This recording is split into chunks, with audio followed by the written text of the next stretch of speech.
మీ ఎలాంటి వ్యాపార ప్రకటనలకైనా వెంటనే మా ఛానల్ సంప్రదించండి. అందరికీ నమస్కారం, నేను శిరీష.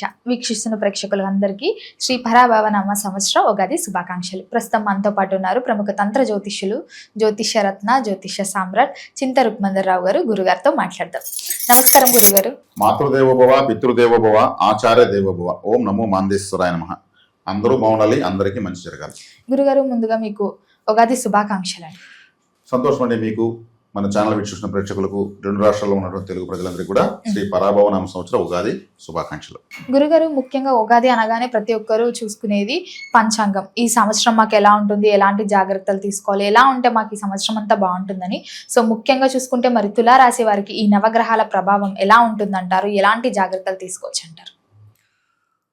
ఈ పరాభవనామ సంవత్సరం ఉగాది నుంచి తులారాశి వాళ్లకు ఎలా ఉందని చెప్పుకునే ముందు, సహజంగా అందరూ కూడా ఉగాది వస్తే మాకు ఆదాయం ఎంత, వ్యయం ఎంత, రాజ్యపూజ్యం ఎంత, అవమానం ఎంత, ఇవి ఫ్రంట్ లైన్లో చూసుకుంటారు. అట్లా చూసుకుంటే తులారాశి వాళ్ళకు ఆదాయం 5, వ్యయం 14, అదేవిధంగా గౌరవించే వాళ్ళు 6 మంది ఉంటే అవమానించే వాళ్ళు 3 ఉంటారు. అంటే రాజ్యపూజ్య అవమానాలు 6, 3గా ఉంది. ఆదాయ వ్యయాలు 5, 14గా ఉంది. అంటే 5 రూపాయలు వస్తే 14 రూపాయలు ఖర్చు అవుతుందని అర్థం అన్నమాట. ఇది కందాయ పొలాలు, ఇది మన రాజ్యపూజ అవమానాలు, ఆదాయ వ్యయాలను నిర్ణయించారు. ఇక జనరల్గా ఈ రాశికి ఈ సంవత్సరం మిగిలిన గ్రహ సంపత్తి ఎలా ఉందంటే, ప్రథమార్థము, ద్వితీయార్థము రెండు కూడా ప్రధాన గ్రహాలు రాహుకేతువులు, శని, గురువుల యొక్క ప్రభావం బాగానే ఉంది. ఎందుకంటే ఈ రాశికి భాగ్యస్థానంలో గురువు ఉన్నాడు, ప్రథమార్థంలో రాశిని చూస్తాడు. ద్వితీయార్థం, అదేవిధంగా ప్రథమార్థంలో 6వ ఇంట్లో శని ఉన్నాడు. ఈ రాశికి చతుర్థ పంచమాధిపతి శని 6వ ఇంట్లో ఉన్నాడు. శని నైసర్గిక పాపగ్రహము. పాపస్థానంలో ఉండడం చాలా మంచిది. పాపగ్రహము పాపస్థానంలో ఉండడం మైనస్ ప్లస్ మ్యాథమెటిక్స్లో. పాపగ్రహం, నైసర్గిక పాపగ్రహం శనేశ్వరుడు, 6వ స్థానం పాపస్థానము, అక్కడ ఉండడం మంచిది. ఈ రాశికి 4, 5వ ఇంటి వాడు మళ్ళీ. కాబట్టి గోచారీత్యా శని మంచి ఫలితాలను ఇస్తాడు. సంవత్సరం పూర్తిగా 6వ ఇంట్లోనే ఉంటాడు. ఇక 5వ స్థానంలో రాహు ఉన్నాడు. ఈ రాశికి రాహు కూడా అత్యంత శుభగ్రహము. 5వ ఇంట్లో రాహు ఉన్నాడు, అది మంచిదే. రాహుని ప్రథమార్థంలో గురువు చూస్తున్నాడు, రాశిని చూస్తున్నాడు, అది మంచిదే. ద్వితీయార్థంలో గురువు 10వ స్థానంలోకి వచ్చి ఉచ్చస్థితి పడుతున్నాడు. గురువు ఉచ్చస్థితిలోకి రావడము అంటే ఈ రాశికి 6వ ఇంటి వాడు 10వ ఇంట్లోకి ఉచ్చస్థితి పడడం మంచిది. అంటే పాపగ్రహం కేంద్రంలో ఉండడం మంచిది, అక్కడ ఉచ్చస్థితి పడుతూ ఉంది. ఇలా తీసుకుంటే గ్రహాలన్నీ బాగున్నట్లే. అంటే ఈ గురువు డిసెంబర్లో మళ్ళీ రాహుకేతులు స్థానాలు మార్పు చెందుతున్నారు. 10వ ఇంట్లో కేతువు, 4వ ఇంట్లోకి రాహువు. 4వ ఇంటి రాహు మంచోడే, 10వ ఇంట్లో కేతువు కర్మ లేని గ్రహం. నవగ్రహాలు 8 గ్రహాలకే కర్మ ఉంది, కేతుకి ఏ కర్మ లేదు. కేతు ఏ ఫలితాన్ని ఇవ్వడు, కానీ ఫలితాన్ని ఇవ్వాలంటే జపతప దానాలు, దైవారాధన చేస్తే అప్పుడు ఏదైనా ఇస్తాడు, లేదంటే ఇవ్వడు. కర్మస్థానంలోకి కర్మలేని గ్రహం వెళ్తా ఉంది. ఆడికి మళ్ళీ గురువు వస్తున్నాడు. అంటే గురువు కేతు కలిస్తే సన్యాసయోగం పెరిగిపోతుంది. గురువు జ్ఞానకారకుడు, కేతు మోక్షకారకుడు. జ్ఞానం ఉంటే మోక్షం వస్తున్నట్లు. కాబట్టి కేతువు గురువు కలుస్తున్నారు కాబట్టి 10వ ఇంట్లో వీళ్లకు ఏదైనా ధార్మికమైనటువంటి పనులు చేయడము, ధార్మిక సంస్థలకు విరాళాలు ఇవ్వడము, ఇంకేదన్నా స్వచ్ఛంద సేవా సంస్థలు నెలకొల్పడము, ఇటువంటివన్నీ చేస్తే విశేషంగా యోగిస్తుంది. అవి చేయకుండా మామూలు వ్యాపారాలు కమర్షియల్గా చేయాలంటే బెడ్స్ కొడుతుంది. అదే గురువు 10వ స్థానంలో ఉంటూ శనిని చూస్తాడు కాబట్టి ఇంకా మంచిదే. 6వ ఇంటి వాడు 6వ ఇంటిని వచ్చేసి బట్టి చూస్తున్నాడు. కాబట్టి వీళ్ళు ఎంత చేసినా చివరకు ఏదో ఒక ఆధ్యాత్మిక చింతనతో ఏదో ఒకటి చేయాలి. 10వ ఇంట్లో కేతు ఉన్న వాళ్ళు ఆధ్యాత్మిక మార్గంలో దిగారంటే అది ఎక్కడో వెళ్తారు, వాళ్ళు మంచి స్థాయికి వెళ్తారు. వాళ్ళు చెప్పింది ఎవరైనా ఆమోదిస్తారు. దైవభక్తి ఎక్కువ ఉండాలి, సమాజ సేవ, ప్రకృతి సేవ ఎక్కువ ఉండాలి. వాళ్ళకి జీవితం ఇంకా వడ్డించిన విస్తరి. ఆధ్యాత్మిక చింతన ఎంత ఎక్కువ ఉంటే అంత మంచిది. కాబట్టి తులారాశి వాళ్ళు ఎక్కువగా ఆధ్యాత్మిక చింతనలోకి వెళతారు కూడా. వెళ్ళకపోతే వాళ్ళకి ఫలితాలు రావు. 10వ ఇంట్లో గురువు ధనకారకుడు అక్కడే ఉన్నాడు, ఆధ్యాత్మిక సంబంధించిన గ్రహం అక్కడే ఉంది. అది దశమ కేంద్రం అంటే వృత్తి స్థానము. మనం ఏం చేసి బతకాలా అనేటువంటి చెప్పేది 10వ స్థానం. మరి అక్కడికి ఆ గ్రహాలు వచ్చినప్పుడు ఆ గ్రహాలకు సంబంధించినవి ఏమి చేస్తే ఆ గ్రహం అనుకూలత అది చేయాలి, అది మంచిది. కాబట్టి రాహుకేతువులు, గురువు, శని బాగానే ఉన్నారు. ఒక కేతుని అనుకూలంగా మార్చుకుంటే ఆటంకాలు తొలగుతాయి కాబట్టి అది అలా మార్చుకుంటే చాలు. గురుగారు మరి ముఖ్యంగా విద్యార్థులకు ఎలా ఉందంటారు ఈ సంవత్సరంలో? విద్యార్థులు బాగానే ఉంది. విద్యార్థులకు ఎందుకు బాగుందంటే ఈ రాశికి విద్యకు అది దేవత, అది గ్రహము బుధుడు భాగ్యాధిపతి కాబట్టి ఇక్కడ అదే స్థానంలో గురువు ఉన్నాడు. ప్రథమార్థంలో 9వ స్థానంలో బుధుడు ఉన్నాడు. బుధుడు మళ్ళీ గురువు ఉచ్చస్థితి పొందుతున్నాడు. గురువు ఉచ్చస్థితి పొంది చతుర్థాన్ని చూస్తాడు, 4వ ఇంటిని. 4వ స్థానం విద్యాస్థానం కాబట్టి విద్యలో వీళ్ళు బాగానే రాణిస్తారు, ఇబ్బంది ఏం లేదు, ఆపోహలు ఏం పెట్టుకోవడం అవసరం లేదు. ఉద్యోగ వ్యవస్థలో ఉన్న వారికి ఎలా ఉంటుందంటారు ఈ సంవత్సరం? ఉద్యోగ వ్యవస్థలో ఉన్న వాళ్ళకి ఎత్తుకుంటే 6వ స్థానం ఉద్యోగం. ఏదైనా వృత్తి సొంత వ్యాపారం చేసుకుంటే 10వ స్థానము, ఉద్యోగం చేస్తే 6వ స్థానము. 6వ స్థానంలో శని ఉన్నాడు, చతుర్థ పంచమాధిపతి 6వ ఇంట్లో ఉన్నాడు కాబట్టి చక్కటి ఉద్యోగం వీళ్ళకి లభిస్తుంది. అక్కడ కూడా బాగా ఎఫర్ట్ పెడతారు, ఎఫర్ట్ ఉండే తీరుతుంది. ఎఫర్ట్ వీళ్ళకి పెట్టకపోతే వీళ్ళే పెట్టుకుంటారు, ఎందుకంటే ఆ పక్క లీవ్ పెట్టి వాళ్ళ డ్యూటీ వీళ్ళకి అప్పగిస్తారు, 2 డ్యూటీలు చేస్తారు. లేదంటే వీళ్ళకి ఇంకేదైనా అడిషనల్ డ్యూటీ ఇస్తే దానికి ఏదైనా శాలరీ ఎక్కువ ఇస్తుంటే దాన్ని చేస్తారు. శనేశ్వరుడు అంటే ఎఫర్ట్ అని చెప్పాను. ఉద్యోగంలో ఎఫర్ట్ బాగా పెట్టుకుంటారు, బాగానే ఉంది. గురుగారు ముఖ్యంగా ఆర్థిక పరంగా ఎలా ఉంటుందంటారు వీళ్ళకి? ఆర్థిక పరంగా ఇప్పుడు ధనకారకుడు ఉచ్చస్థితిలోకి వస్తున్నాడు కదా, గురువు ఉచ్చస్థితికి వస్తున్నాడు. గురువుని చూస్తే ఎక్కడుంటే అక్కడ డబ్బు అని అర్థం, శని ఎక్కడుంటే అక్కడ ఎఫర్ట్ అని అర్థం, కుజుడు ఎక్కడుంటే అక్కడ కోపం అని అర్థం, రాహు ఎక్కడుంటే అక్కడ వ్యూహం అని అర్థం. వ్యూహం అంటే ఒకరిని ఏమారించడమా, మనం ఏమారడమా, అంటే ఒకరిని కీడు చేయడమా, లేకపోతే మనం అంటే mind work, short cut methods లో టక్కు టమరం ఏమని చేశాడు, ఆన్లైన్ మోసాలు చేశాడంటారు, ఇదంతా రాహువే. అంటే గ్రహ కారకత్వాలు చెప్తున్నాయి ఇక్కడ. బుధుడు ఎక్కడుంటే అక్కడ ఇంటెలిజెన్స్ అంటే ఫార్ములాస్ కనుక్కోవడం, దానికి ఇది ఎట్లా దీనికి ఇది ఎట్లా ఈజీ మెథడ్ కనుక్కోవడము. కేతు ఎక్కడుంటే అక్కడ దేవుడు పూజ చేయాలని అర్థం. కాబట్టి డబ్బు ఎక్కడుంటే అక్కడంటే 10వ స్థానంలో గురువు ఉన్నాడు, వ్యాపారం మంచి లాభాలు ఉంటాయి. 6వ ఇంట్లో శని ఉన్నాడు, చేసేటువంటి వృత్తి ఉద్యోగ వ్యాపారంలో కష్టము ఉంటుంది, ఫలితము ఉంటుంది. ఎందుకంటే ఈ రాశికి శుభగ్రహం కాబట్టి ఈ రాశికి ఇంకొక శుభగ్రహం రాహు కూడా అదృష్టమైన స్థానంలో ఉన్నాడు. అంటే తెలివిగా వీళ్ళు జీవితాన్ని అదృష్టకరంగా మార్చుకుంటారని అర్థం. గురుగారు ముఖ్యంగా మరి ఫస్ట్ హాఫ్ ఎలా ఉంటుందంటారు, సెకండ్ హాఫ్ ఎలా ఉంటుందంటారు? ఫస్ట్ హాఫ్ 6వ ఇంట్లో శని ఉన్నాడు, బాగుందని చెప్పాను. 5వ ఇంట్లో రాహు బాగానే ఉన్నాడు. గురువు 9వ ఇంట్లో రాశిని చూస్తున్నాడు. సెకండ్ హాఫ్ వచ్చేక్కడికి 10వ ఇంట్లో ఉచ్చస్థితిలోకి గురువు వస్తున్నాడు. అంటే ఫస్ట్ హాఫ్ సెకండ్ హాఫ్ రెండు బాగున్నట్లే వీళ్ళకు. కేతు ఒకడు కర్మస్థానంలోకి వెళ్తున్నాడు కాబట్టి ధార్మికమైన పనులు చేయాలి. ఇప్పుడు ఉద్యోగ ప్రయత్నాలు చేసే వాళ్ళు ఉంటారు అబ్బాయిలు, వాళ్ళు ధార్మిక ప్రయత్నాలు ఏం చేస్తారు? ఏమి చేయలేరు, సేవింగ్స్ సరిపోతాయి వాళ్ళకి. కాబట్టి వాళ్ళు ప్రతిరోజు ఒక గుడికి వెళ్ళి నమస్కారం చేసుకుని ఆఫీస్కి వెళ్ళడం మంచిది.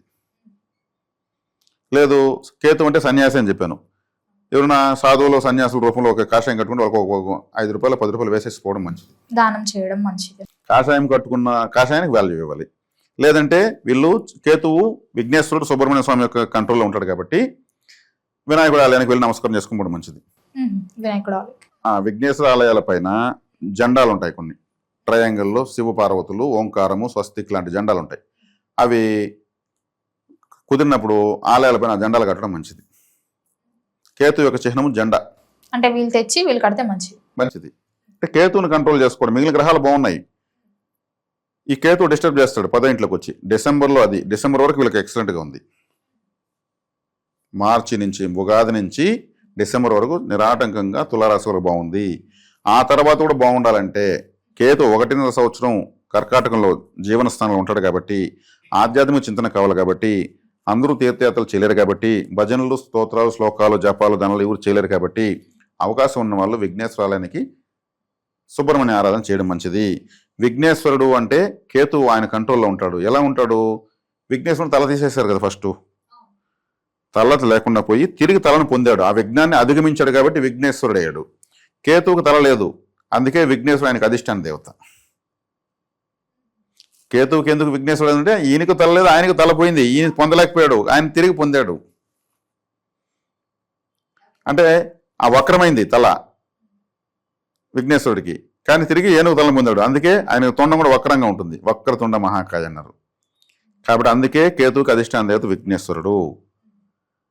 తల లేనటువంటి గ్రహం అనుకూలం పొందాలంటే తలను పోగొట్టుకొని తిరిగి పొందినటువంటి దేవత దగ్గరికి వెళ్తే ఈ ఆటంకం అవుతుంది. గురుగారు, మరి ముఖ్యంగా ఎవరైతే గత సంవత్సరం నుంచి వివాహాల కోసం ప్రయత్నిస్తున్నారో ఈ సంవత్సరం వివాహ యోగం ఉందంటారా వారికి? మామూలుగా సప్తమ స్థానానికి అధిపతి కుజుడు. వీళ్ళకు పాపగ్రహం. తులా రాశి, తులా లగ్నం, మరీ ముఖ్యంగా తులా లగ్నంలో పుడితే మ్యారిటల్ డిస్టర్బెన్స్ కంపల్సరీ ఉంటుంది. తులా అంటేనే ఒక తక్కడ, అది ఈక్వల్గా అంత ఈజీగా ఉండదు. ఒకటో పైకి లేయడం ఇట్లా కదులుతూనే ఉంటుంది. భార్యాభర్తలు జీవితం తులారాశి. యాక్చువల్గా శుక్రుడు భార్యకారకుడు, కుజుడు భర్తకారకుడు. వీళ్ళిద్దరు ఒకరికొకరు ఎదురెదురుగా ఉంటారు. తులా లగ్నంలో పుట్టిన వాళ్ళకి కంపల్సరీ మ్యారిటల్ లైఫ్ డిస్టర్బెన్స్ ఉంటుంది. తులా రాశిలో పుడితే అది ఎంతో కొంత ఉంటుంది. మ్యారిటల్ లైఫ్ డిస్టర్బెన్స్ లేకుండా మాత్రం ఉండదు, ఉండే తీరుతుంది. మామూలుగా వీళ్ళు అడ్జస్ట్ చేసుకోలేరు, విషయాలను కొన్ని అడ్జస్ట్ చేసుకోలేరు. ఎందుకంటే తులా అంటే ధర్మదేవత చేతిలో ఉంటుంది. ధర్మదేవత అంత ఈజీగా తన తప్పును ఒప్పుకుంటుందా? అలా వీళ్ళు కూడా నేను ఎందుకు నా తప్పుకు, నేను చేసిన తప్పు, నువ్వు చేసిన తప్పు ఇది కదా అంటారు. అక్కడే డిస్టర్బెన్స్ వస్తాయి. సర్దుకోను పోగలిగితే తులారాశి వాళ్ళకు వివాహ జీవితం బాగుంటుంది. సర్దుకోను పోకపోతే కష్టమవుతుంది. ఎక్కువ మందికి రెండో వివాహం అయ్యే వాళ్ళు ఎక్కువ తులారాశులు ఉంటారు. లేదు కలిసి ఉన్నా కానీ వాళ్ళు విడిపోయిన వైరాగ్యంతో ఉండేవాళ్ళు తులారాశి లగ్నాల్లో ఉండేవాళ్ళు ఉంటారు. ఇంక వ్యక్తిగత జాతకాల్లో గ్రహాలు అనుకూలంగా ఉంటే ఇబ్బంది ఏం లేదు. కాబట్టి వివాహ విషయంలో వీళ్ళకు కుజుడు వీళ్ళకి ఎప్పుడూ అనుకూలించడు, వీళ్ళకి శత్రుగ్రహం కాబట్టి ఇప్పుడు ఈ సప్తమ స్థానానికి సంబంధించిన కుజుడికి సంబంధించినటువంటి ఏదో ఒక పరిహారం చేసుకుంటూనే ఉండాలి వీళ్ళు. దానికి అర్హం వ్యక్తిగతంగా అడ్జస్ట్ చేసుకుని పోవడం ఒకటి, సుబ్రహ్మణ్య ఆరాధన చేసుకోవాలి. సంతాన యోగం ఉందంటారా? సంతాన యోగం ఉందండి. గురువు బాగున్నాడు కదా, సంతానకారకుడు. సంతానం ముఖ్యంగా చూసుకుంటే మరి రాజకీయ రంగంలో ఉన్న వారికి, సినీ రంగంలో ఉన్న వారికి ఈ సంవత్సరం అంతా ఎలా ఉంటుందంటారు, ఎలా కలిసి వస్తుందంటారు? సినీ రంగం అంటేనే తులారాశి. రామారావు, దాసనారాయణరావు, మరి మెగాస్టార్ చిరంజీవి గారు కూడా తులారాశి ప్రభావం ఎక్కువ. గొప్ప గొప్ప స్థాయిలో ఉన్న కళాకారులంతా తులారాశిని పుడతారు. ఇక్కడ శుక్రుడు అధిపతి. శుక్రుడు అంటేనే ఇంకా కళారంగము, సిల్వర్ స్క్రీన్, మెరుస్తున్న వైట్. ఇప్పుడు వైట్ ఆఫ్ వైట్ ఉంటుంది, అది మెరిసిందంటే శుక్రుడు, మెరవకపోతే చంద్రుడు. శుక్రుడే ఈ రాశి అధిపతి. కాబట్టి ఈ రాశిలో ఉన్న వాళ్ళు ఏదో రకంగా కళారంగంలో ఉంటారు, ఏదో ఒక కళలో ఉంటారు, ఏదో ఒక కళ పట్ల ఆసక్తిలో ఉంటారు. ఇప్పుడు సినీ సాహిత్యం రాస్తే కూడా సినిమా రంగంలో ఉన్నట్టే, మంచి పాటలు రాస్తే కూడా. కాబట్టి సినిమా రంగంలో బాగానే ఉంది. ఇంకా రాజకీయాలు తీసుకుంటే వీళ్ళకు అప్ అండ్ డౌన్స్ కంపల్సరీ ఉంటాయి రాజకీయంలో వాళ్ళకు. ఎందుకంటే రవిగ్రహం వీళ్ళకి బాధకాధిపతి. రవి రవి అంటే రాజకీయము. కాబట్టి రాజకీయ నాయకులు ఎప్పుడు ఎవరో రేరు, 6 సార్లు 7 సార్లు 8 సార్లు గెలిచే వాళ్ళు రేరు. మిగిలినందరూ కూడా ఒకసారి గెలుస్తారు, ఒకసారి ఓడతారు, ఒకసారి గెలుస్తారు, ఒకసారి. అంటే రవి ప్రిస్టేజ్ ప్లానెట్. ఓడిపోతారు, మళ్ళీ గెలుపు కోసం 5 సంవత్సరాలు మళ్ళీ పోరాడతారు, మళ్ళీ గెలుస్తారు, ప్రిస్టేజ్ సంపాదిస్తారు, మళ్ళీ పడతారు. ఇలా పడుతూ ఉంటారు. కాబట్టి రాజకీయ రంగంలో ఉన్న వాళ్ళకి మామూలు జనరల్గా ఒడిదుడుకులు ఎక్కువ. కానీ ఇప్పుడు గ్రహాలన్నీ ప్రధాన గ్రహాలు బాగున్నాయి కాబట్టి ప్రస్తుతం అయితే రాజకీయ రంగంలో బాగుంది. విదేశీ యోగం ఉందంటారా? అలాగే విదేశీ యోగం బాగానే ఉంటుంది వీళ్ళకు. విదేశాలకు సంబంధించినటువంటి ప్లానెట్ రాహువు, చంద్రుడు రాశిలోకి గురువు వస్తున్నాడు. రాహుని మళ్ళీ ప్రథమార్థంలో గురువు చూస్తున్నాడు. కాబట్టి విదేశీ యోగాలు బాగున్నాయి. గురుగారు, వాహన యోగం, గృహయోగం ఉందంటారా? వీళ్ళకు ఇది కళాకారుల రాశి అని చెప్పాను. ఆటోమేటిక్గా వీళ్ళకు గృహ వాహన యోగాలు ఏదో రకంగా ఏర్పడతాయి. ఇప్పుడు ఈ సంవత్సరం కూడా గ్రహాలు బాగున్నాయి కాబట్టి లేని వాళ్ళు ప్రయత్నాలు చేసుకునేదానికి బాగా చేసుకోవచ్చు. ముఖ్యంగా రైతులకు ఎలా ఉందంటారు మరి ఈ సంవత్సరం? రైతులు బాగుందండి. ఎందుకంటే 10వ స్థానంలోకి ఉచ్చస్థితి గ్రహము, 6వ స్థానంలోకి శని రావడము, 2 జలరాశులే కావడము, వ్యవసాయంలో చేసిన పంటలకు గిట్టుబాటు ధరలు రావడము, కొత్త పంటలు. వీళ్ళు ఇప్పుడు ఒక ప్రాంతంలో వరే పండిస్తూ ఉంటారు, ఎప్పటికీ ఆ ప్రాంతం అంతా వరే అంటుంటారు.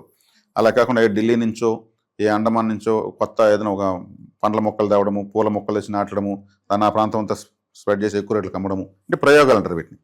ఇట్లాంటి ప్రయోగాలు కూడా వీళ్ళకు మంచి ఫలితాలు ఇస్తాయి వ్యవసాయదారులకు. గురుగారు, మరి ఈ సంవత్సరం అంతా కలిసి రావాలంటే తులారాశి వారు ఏ దైవాన్ని పూజించమంటారు, ఎలాంటి పరిహారాలు చేసుకోవచ్చు అంటారు? మామూలుగా ధనస్థానం అంటే 2వ స్థానం, డబ్బులు రావాలంటే వాళ్ళ రాశికి 2వ రాశి, అదే ధనస్థానం. ఈ వీళ్ళకి ధనస్థానం ఏదైంది? వృశ్చికమైంది. వృశ్చికము అంటే ఆ వృశ్చికంలో అనురాధ నక్షత్రం ఉంది. అనురాధ నక్షత్రం అంటే బురద, అశుద్ధం అని అర్థం, డ్రైనేజ్ అని అర్థం. మరి అక్కడి నుంచే తామరపువ్వు పుట్టింది.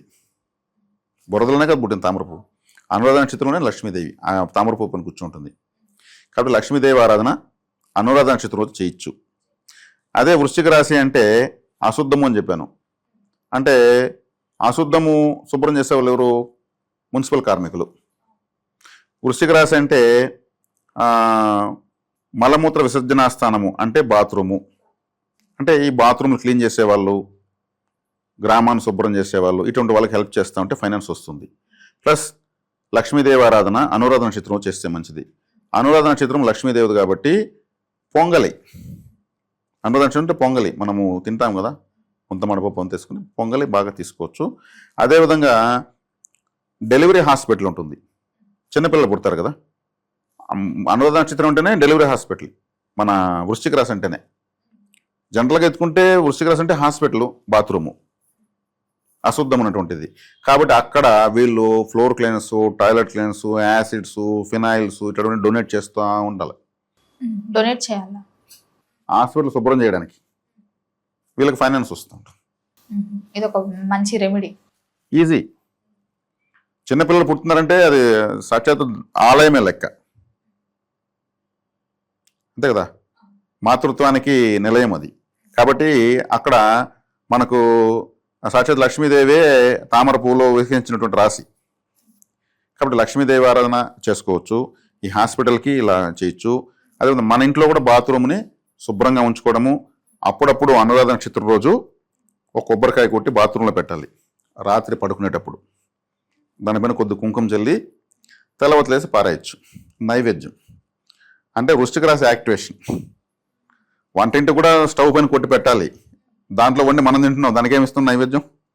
అదొక అద్భుతమైన యంత్రం. నైవేద్యాలు, ఆ దేవుడి నైవేద్యాలు, మనం తినేది, బంధువులు, కాఫీలు అంతా దానిపైన చేస్తాము. దానికి ఒక కొబ్బరికాయ కొట్టి పెడితే ఏం పోతుంది? చెయ్యాలి. ఇవంతా ఉన్నాయి.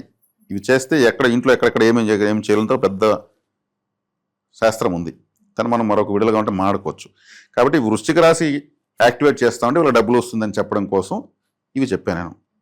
కాబట్టి ఆలయ పరిహారం లక్ష్మీ దేవాలయము, వ్యక్తిగత పరిహారం తీసుకుంటే కొబ్బరికాయ కొట్టి బాత్రూంలో పెట్టడము, ఇంకా తంత్ర పరిహారం తీసుకుంటే హాస్పిటల్కి శుభ్రంగా ఉన్నటువంటి క్లీనింగ్ ఎక్విప్మెంట్స్ తీసివచ్చు, మాప్ స్టిక్స్ ఇవన్నీ కూడా తీసివచ్చు.